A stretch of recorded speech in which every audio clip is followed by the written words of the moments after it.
Hello বন্ধুরা, আজকে আবার একটা ভিডিও নিয়ে হাজির হয়েছি। তো আজকে আমি যেটা করেছি সেটা হচ্ছে আটা বিস্কুট। তো এই বিস্কুটটা না আমি কোনো ওভেনে করেছি, আর এটা তৈরি করতে না বাটার ইউজ করেছি না বাটার পেপার।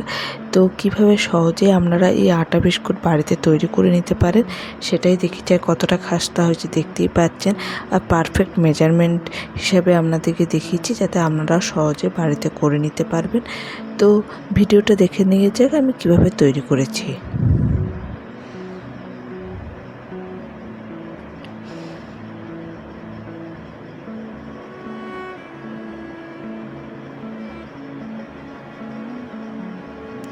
তো প্রথমে একটা বড় আমি পাত্র নিয়ে নিয়েছি, যেখানে আমি মেজারমেন্ট করে জিনিসগুলো নিয়ে নেবো। তো এই কাপ মেপে সমস্ত কিছু নেবো। তো 1 কাপ নিয়েছি আটা, ওই কাপ মেপে নিয়েছি আমি 1/2 কাপ বেসন,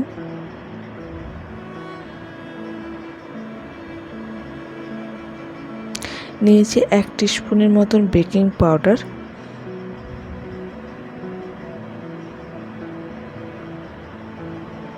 হাফ টিস্পুন দিয়েছি লবণ।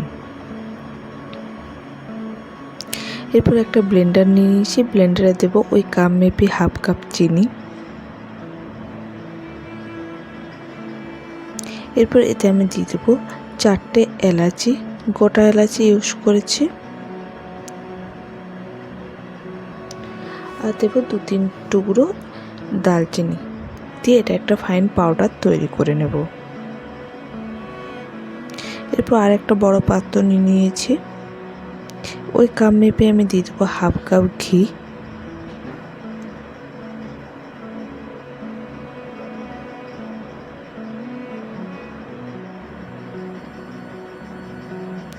এরপর এটা উপরে একটা বড় ছাঁকনি দিয়ে দেবো। তারপর যে আমি চিনির যে পাউডারটা করেছি সেটা এর মধ্যে দিয়ে ভালো করে ছেঁকে নেবো। এতে কী হবে, এলাচির যে ছালগুলো বা দারচিনির যদি কোনো বড় দানা থেকে থাকে সেগুলো ছাঁকা হয়ে যাবে।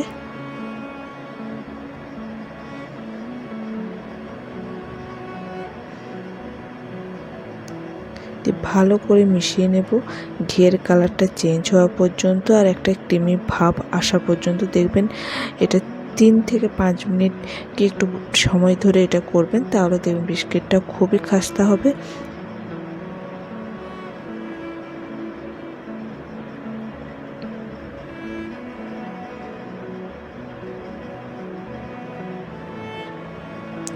তো দেখতেই পাচ্ছেন ঘিয়ের কালারটা চেঞ্জ হয়ে গেছে একেবারে, আর ক্রিমি ভাবও হয়ে গেছে। এরপর এতে আমি দিয়ে দেবো যে আমি আটা বেসনের মিশ্রণটা করেছি সেটা অল্প অল্প দিয়ে বড় ছাঁকনিটার উপর ছেঁকে নেব।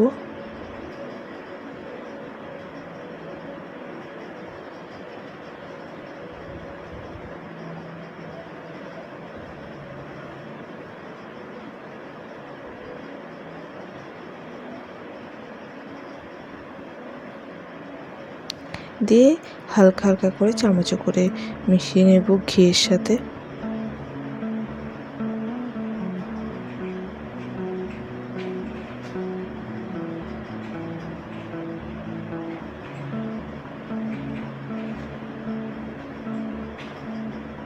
এরপর হাতে করে আলতো আলতো করে আমি ঘিয়ের সাথে আটাটাকে মিশ্রণ করাবো। খুব একটা জোরে এটা মাখবো না, যেভাবে আমরা আটা রুটি তৈরি করার জন্য মাখি সেভাবে কিন্তু করব না। হালকা হাতে এটাকে ঘিয়ের সাথে মিশিয়ে নেব।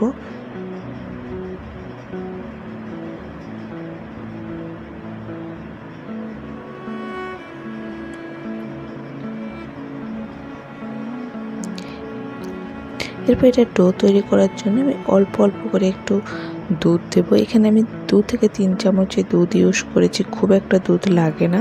তো রুম টেম্পারেচারের যে দুধ সেই দুধই ইউজ করেছি।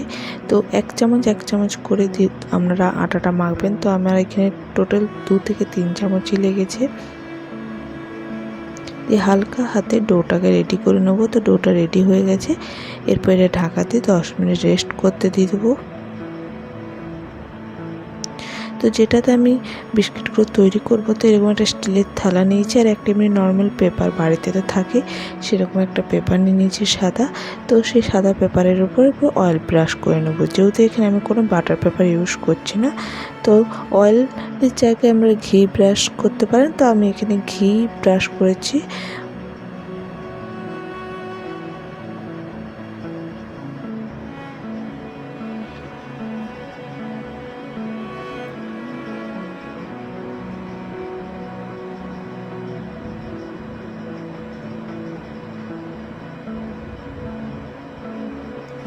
তো আমাদের হয়ে গেছে বিস্কিট তৈরি করার জায়গাটা। আর অন্যদিকে একটা গ্যাসের মধ্যে বড় কড়াই দিয়ে তার মধ্যে এরকম একটা স্ট্যান্ড দিয়ে দিয়েছি, দিয়ে ঢাকা দিয়ে এটাকে 10 মিনিট স্টিম হতে দেবো। অন্যদিকে একটা চাটুর মধ্যে 1 টিস্পুনের মতো গোটা জিরে নেব। এটা জাস্ট বিস্কিটে দিলে একটু ভালো লাগবে সেই জন্য। তো এটাকে হালকা একটু ড্রাই রোস্ট করে নেব।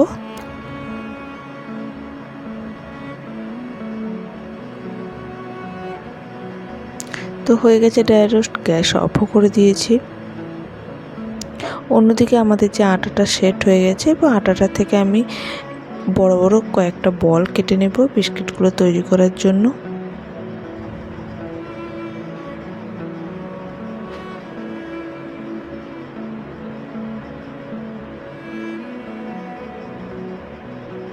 তো বিস্কিটগুলো যেটাতে করব সেটা হচ্ছে এরকম একটা পলিথিন। আপনাদের কাছে বাটার পেপার থালি ইউজ করতে পারেন, আমার কাছে ছিল না, তাই এরকম পলিথিন তো বাজার থেকে আমরা নিয়ে আসি। সেরকম একটা পলিথিন নিয়েছি, দিয়ে পলিথিনটার উপর এই যে ডোয়ের একটা যে অংশ আমি কেটে নিয়েছি 2-3টে, তার একটা অংশ নিয়ে নেবো, দিয়ে ভালো করে গোল করে উপর থেকে পলিথিন আবার একটু দিয়ে দেবো, দিয়ে হাতে করে হালকা প্রেস করে নেব, দিয়ে বেল্লার সাহায্যে হালকা হাতে বিলে নিতে হবে এমনি ঘুরিয়ে ঘুরিয়ে।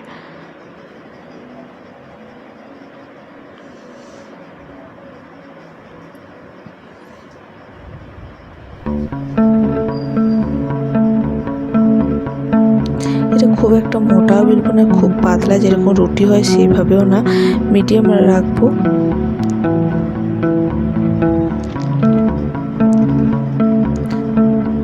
তো দেখতেই পাচ্ছেন কতটা মানে খুব মোটা না খুব পাতলা। এইভাবে বিস্কিটের যে করব সেইভাবে আমি কেটে নেব। এইটা একটা ঢাকনার সাহায্যে, আপনাদের যদি কুকিজ কাটার যদি থাকে তাহলে সেটা দিয়েও কাটতে পারেন, তো আমার কাছে ছিল না। আমি এরকম একটা মানে ডিব্বার ঢাকনা দিয়ে এই গোল গোল করে বিস্কিটগুলো কেটে নেব, এবং সাইডের যে আটার যে অংশগুলো সেগুলো সরিয়ে দেবো এইভাবে, দিয়ে সেটাতেও আবার পরে আবার বিস্কিট করে নেব।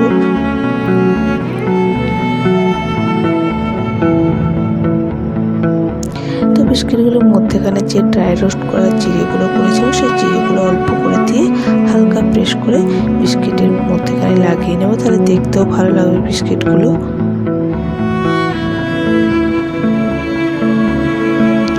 এবার বিস্কিটগুলোকে থালার মধ্যে দিয়ে দেবো।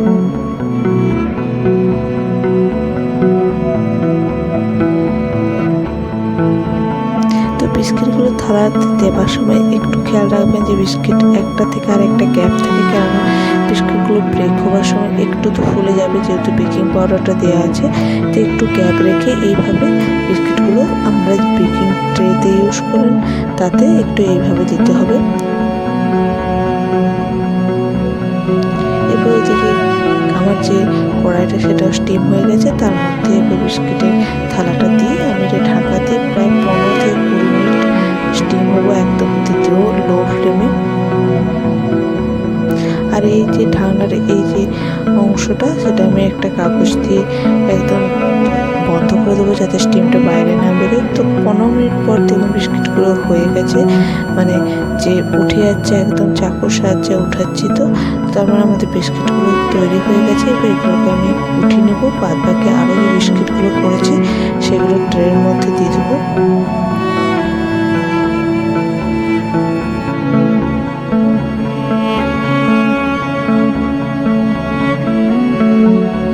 এইভাবে আমি প্রত্যেকটা বিস্কিট তৈরি করে নেব।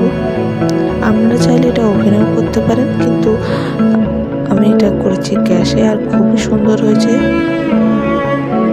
তো আমার ভিডিও ভালো লাগলে অবশ্যই লাইক, শেয়ার এবং সাবস্ক্রাইব করতে ভুলবেন না। তো ভিডিওটা আমি এখানে শেষ করছি। নমস্কার।